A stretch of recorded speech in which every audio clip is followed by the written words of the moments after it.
easy couscous. Not many people know how to do couscous, so I'm here to tell you how to do it. So it's a grain and it cooks instantly. You don't need to add, you can have cold water, juice. I'm actually using stock, but it's up to you.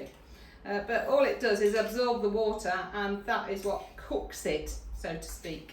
So I'm just putting in some couscous into my glass there.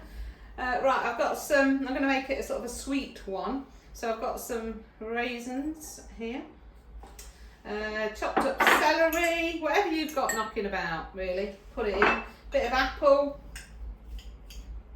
that in. And then I am also going to put in a bit of mandarin as well, just to make it a little bit more exciting.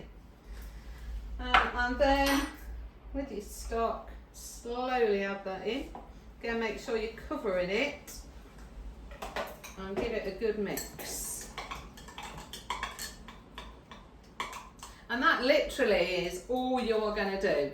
And you can let it stand and keep mixing, because the couscous will start to absorb the liquid. This has sat now for 15 minutes and it's ready to serve up with whatever you're having for your dinner. Look at that, beautiful.